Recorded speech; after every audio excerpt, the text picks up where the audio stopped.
kembali lagi bersama saya pada video kegiatan minggu ketiga KKN Back to Village UNED yang saya lakukan.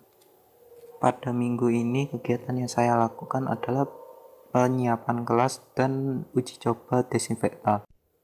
Pada minggu ini kegiatan pembuatan bersama mitra ditunda pada kelas yang akan diajukan.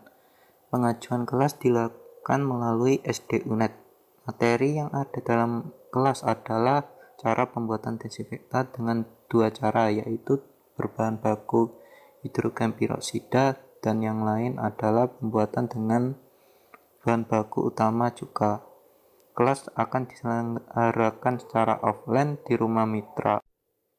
Setelah berbicara dengan mitra, kelas disetujui untuk dilaksanakan pada tanggal 23 Juli 2020 pada pukul 18.00 hingga 19.00 waktu Indonesia Barat. Setelah pengajuan kelas, pengujian desinfektan yang saya lakukan. Pengujian dilakukan dengan menguji takaran yang akan digunakan untuk memastikan desinfektan yang terkena kulit tidak menyebabkan iritasi. Menurut beberapa referensi dan artikel, takaran yang dianjurkan untuk membuat desinfektan dari cuka adalah 50% cuka dan 50% lainnya air.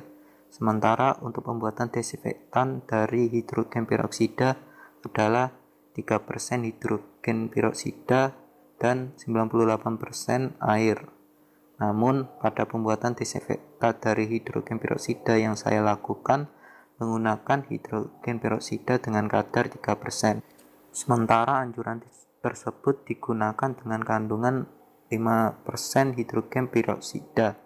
Saya menyesuaikan takaran hidrogen peroksida 3% menjadi 5% hidrogen peroksida dengan 95% air. Hasil dari pengujian adalah takaran yang digunakan tidak menimbulkan iritasi pada kulit saat terkena.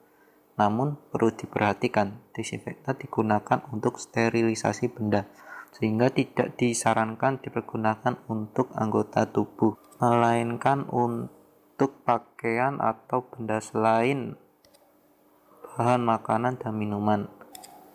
Hal lain yang perlu diperhatikan adalah cuka dan hidrogen peroksida apabila bercampur akan menghasilkan asam peroksida yang dapat membuat kulit iritasi, sehingga pembuatan desinfektan tidak diperbolehkan untuk mencampur kedua bahan dan wadah pembuatan yang sama. Apabila ingin membuat dengan wadah yang sama, disarankan dicuci terlebih dahulu agar sisa-sisanya tidak bercampur dengan bahan lain yang akan digunakan kembali. Ya, sekian video kegiatan yang saya lakukan pada minggu ketiga. Video selanjutnya adalah pembuatan bersama mitra. Sekian dari saya dan terima kasih telah menonton.